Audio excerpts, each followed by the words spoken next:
Good morning students. आज हम फिर एक नई थ्योरम लेकर के उपस्थित हैं, परंतु उससे पहले आज 22 जून आज जो हमारे बच्चों की हाई स्कूल और इंटरमीडिएट की परीक्षा छूटी हुई थी, तो वो परीक्षा आज से प्रारंभ है। तो आज बायो का पेपर है, तो हमारी ओर से उन सब बच्चों को बहुत बहुत बधाई बोर्ड एग्जाम की। तो अब प्रारंभ करते हैं माध्यमांतर में मीन वैल्यू थ्योरम। कल हमने आपको रोले थ्योरम बताई थी, रोले का प्रमेय, ये उसी का विस्तारित रूप है। यदि हम उसको और थोड़ा विस्तार से समझे, उसमें भी हमने जो है एक फंक्शन लिया था वास्तविक संख्याओं के समुच्चय के ऊपर। एक फंक्शन है f such that close interval a b represents r। r है वास्तविक संख्याओं का समुच्चय। जैसा कि आप जानते हैं कि क्लोज इंटरवल ए बी में फलन जो है कंटिन्यूअस है, संतत है। इंग्लिश में यदि लिखते हैं तो कंटिन्यूअस बोलेंगे। इसी प्रकार ओपन इंटरवल ए बी में फलन जो है अवकलनीय है। ये रोल्स थ्योरम में आपने किया है। वहां पर क्या था, जब हम फंक्शन में वैल्यू पुटअप करते थे कि एफ ए इक्वल टू आता था F B, but mean value theorem में F A is not equal to F B. तो इसको प्रूव करने के लिए हम एक वक्र लेते हैं। जो फलन का हमने वक्र खींचा है, ये वक्र है। इस पर दो बिंदु लिए हमने, एक बिंदु ए और एक बिंदु बी। तो अब इन दोनों बिंदुओं को मिलाने वाली, यदि हम इन दोनों बिंदुओं को मिला लेते हैं तो हमको एक छेदक रेखा प्राप्त होती है बच्चों। हमको एक छेदक रेखा प्राप्त हुई, और इस छेदक रेखा की यदि आप प्रवणता निकालें, छेदक रेखा यहां पर मैं नाम लिख देता हूं ए बी। छेदक रेखा ए बी की प्रवणता आपने 11वीं क्लास में किया है।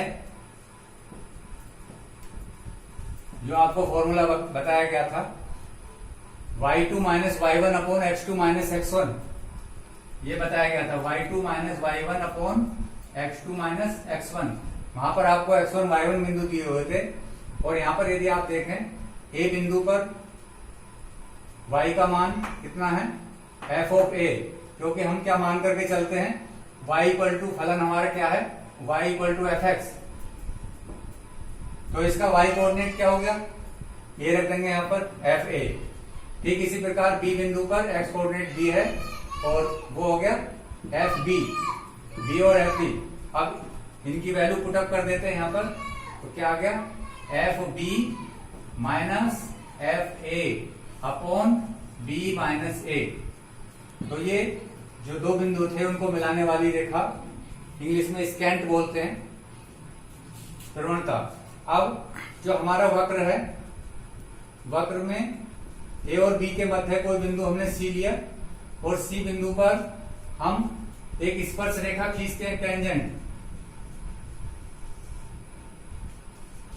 तो सी बिंदु पर खींची गई स्पर्श रेखा, स्पर्श रेखा जो यहां पर आपको बताया गया है अवकलन वाले पार्ट में, क्या शो करती है, उसका अवकलन एफ डैश सी।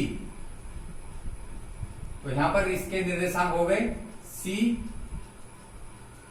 एफ डैश सी, एफ डैश सी, और ये और ये छेदक रेखा और सी बिंदु पर खींची गई स्पर्श रेखा, दोनों एक दूसरे के क्या हैं, पैरेलल हैं, समांतर हैं। तो इसका अर्थ क्या हो गया, स्पर्श रेखा की प्रवणता के इक्विवेलेंट हो गई है। इसको हम लिख सकते हैं स्पर्श रेखा की प्रवणता।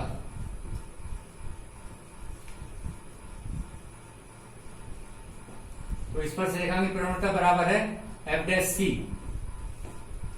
तो हमको ए और बी बिंदुओं के बीच एक बिंदु सी की प्रवणता एफ डैश सी क्या प्राप्त हो गया, इसको आप नोट कर लीजिए। F dash C equal to F B minus F A upon B minus A. तो इस अंतराल में सी कोई भी बिंदु हो सकता है, ऐसा नहीं है कि एक ही बिंदु है, कई बिंदु हो सकते हैं। तो ये इसका वेरिफिकेशन के लिए प्रूफ होगा और वहां पर हम जो है उस बिंदु को ज्ञात कर लेंगे और फिर हमें चेक करेंगे कि वो बिंदु इस ओपन इंटरवल के अंतर्गत आता है या नहीं आता, और आपको ज्यादा अच्छा समझ आ जाएगा। अभी हम एक एग्जाम्पल ले रहे हैं, उसमें आपको अच्छा समझ आएगा। क्वेश्चन नंबर 4 देखिए बच्चों। माध्यमान प्रमेय सत्यापित करनी है यदि हमको अंतराल ए क्लोज इंटरवल ए बी में एफ एक्स बराबर x square minus 4x minus 3, जहां ए इक्वल टू 1 और B equal to 4।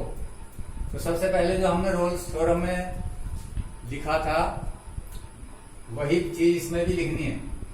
F x equal to x square minus 4x minus 3 एक फलन है, तो ये फलन अंतराल जो हमको दिया हुआ है 1-4 क्लोज इंटरवल में संतत और 1-4 में अवकलनीय है।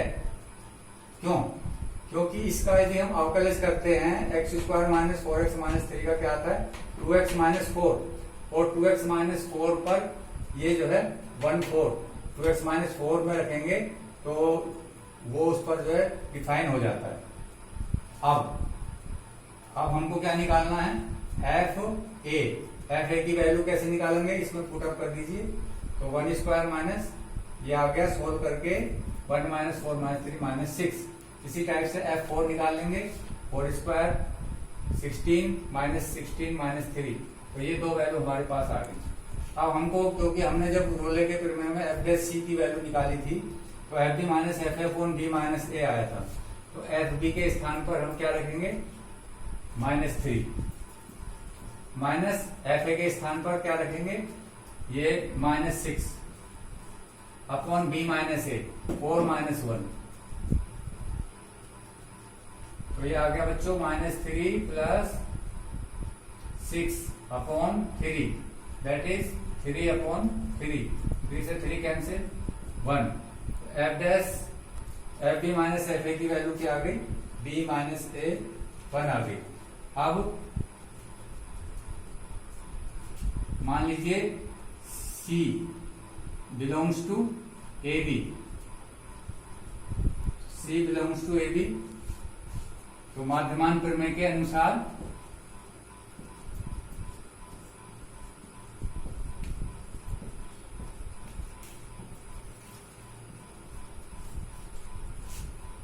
F dash C equal to होगा F B minus F A upon B minus ए।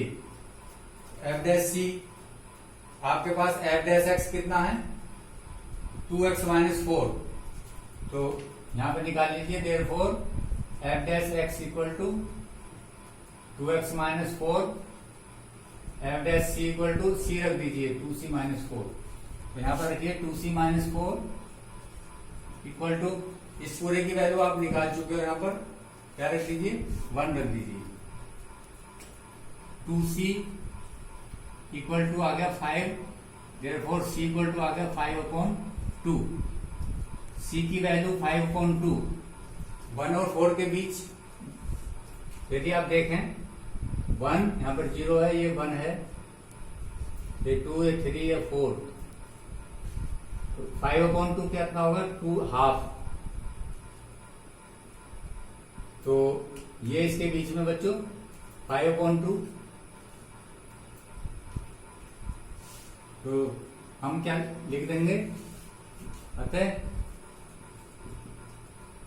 बिंदु C बिलोंग्स टू C यानी कि 1, C बिलोंग्स टू 1-4। C का अस्तित्व है किसमें, ओपन इंटरवल ए बी में। अतः जो है माध्यमान प्रमेय सत्यापित हुआ।